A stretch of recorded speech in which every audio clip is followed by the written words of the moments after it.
क्या 2 मिनट साहेब एम कहे जंतील भाई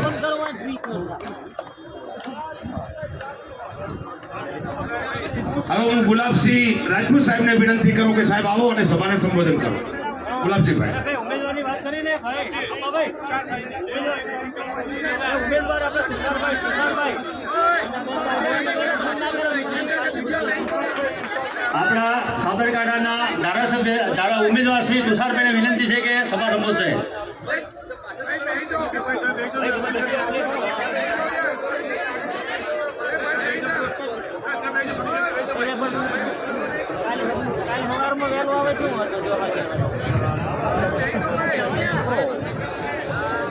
સૌને નમસ્કાર.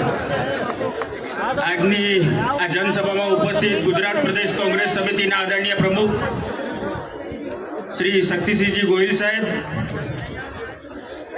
આપણા બનાસકાંઠા લોકસભાના લોકલાડીલા ઉમેદવાર અને મારા સાથી ધારાસભ્ય આદરણીય બેન શ્રી જ્ઞાનીબેન, આપણી વચ્ચે ઉપસ્થિત પૂર્વ પ્રમુખ શ્રી જગદીશભાઈ ઠાકોર, આપણા કાર્યકારી પ્રમુખ ભાઈ શ્રી ઇન્દ્રવિજયસિંહજી, ભાઈ શ્રી જિગ્નેશભાઈ મેવાણી, મારા સાથી ધારાસભ્યો ભાઈ શ્રી કાંતિભાઈ ખરાડી, ભાઈ શ્રી અમરજી ઠાકોર, પૂર્વ ધારાસભ્ય શ્રી બળદેવજી, ભાઈ શ્રી રઘુભાઈ દેસાઈ, મંચ સૌ મહાનુભાવો, ઉપસ્થિત સૌ વડીલો, ભાઈઓ બહેનો, યુવા દોસ્તો, પત્રકાર મિત્રો, હું તમને એક જૂની વાત યાદ કરવા માટે આવ્યો છું. યાદ કરો 1986ની સાલ અમરસિંહભાઈ ચૌધરી મુખ્યમંત્રી હતા. ગુજરાતમાં કોંગ્રેસની સરકાર હતી.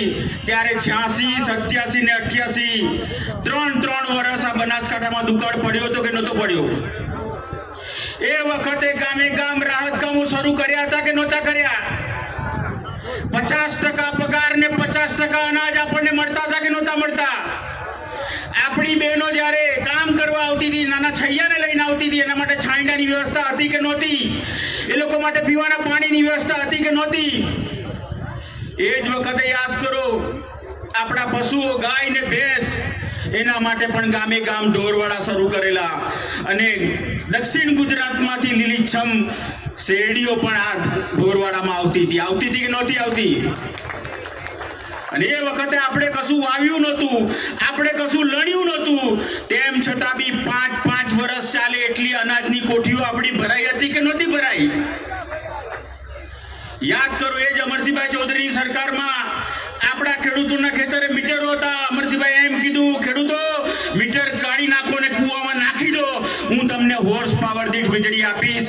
5 હોર્સ પાવરનું કનેક્શન લો, 2 હોર્સ પાવર ફ્રી, 1 હોર્સ પાવરને 195 રૂપિયા, 585 રૂપિયામાં આખું વર્ષ ખેડૂતોને વીજળી વાપરવા મળતી હતી કે નહોતી મળતી? અને જો એ કાયદો ના કર્યો હોત તો આજે આપણે ખેતી કરી શક્યા હોત કે ના કરી શક્યા હોત? કારણ કે આજે એક ઝૂંપડું હોય ને એક બલ્બ ને પંખો હોય, એનું બિલ 1200 રૂપિયા આવે છે. અમરસિંહભાઈએ તમને 500 રૂપિયામાં આખું વર્ષ વીજળી વાપરવા આપ્યું. એટલે મારી તમને સૌને વિનંતી છે, કોંગ્રેસે જે કરેલા કામો છે આજે 25 વર્ષ 50 વર્ષ પછી પણ આપણે યાદ રાખી શકીએ એવા કામો કર્યા છે. પણ આપણી 18 થી 40 વર્ષના જે છોરાઓ છે, તમારે ઘેર છે ને મારે ઘેર છે, એમને આ કોંગ્રેસની વાત ખબર નથી. તો ઘરે જઈને પહેલા આ વાત કરજો કે ભાઈ આપણે કેમ કોંગ્રેસને મત આપવાનો છે. એટલે 18 થી 40 વર્ષના છોરાને બી આ વાત યાદ કરજો. અને મારી તમને વિનંતી છે, તમને એવું લાગતું હોય કે ગલબા કાકાનું જેટલું ઋણ છે એટલું ઋણ અમારું અમરસિંહભાઈ ચૌધરીનું બી છે, એવું તમને લાગતું હોય તો મારી બૂન જ્ઞાનીબેન ઠાકોરને આ વખત જીતાડો. છેલ્લી વાત, બૂન તો ચૂંટણી લડે છે, પણ હું ચૂંટણી લડી રહ્યો છું, તમારી પાડોશમાં જ લડી રહ્યો છું.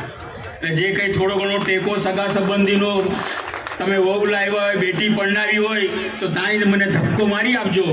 એનું કારણ છે કે હું ગેરીબેન એક જ પાટલી પર બેહીએ છે, પછી ગેરીબેન જતા રહે તો હું એકલો થઈ જશે. એના કરતાં અમને બંનેને મોકલી આપો, ભલે બીજી બે નવી જોડી ત્યાં આવે. એના માટે પણ તમે બધા સાબરકાંઠામાં બી સાથ સહકાર આપજો, એ મારી સૌને વિનંતી. સૌનો આભાર. જય કોંગ્રેસ. ધન્યવાદ સાહેબ.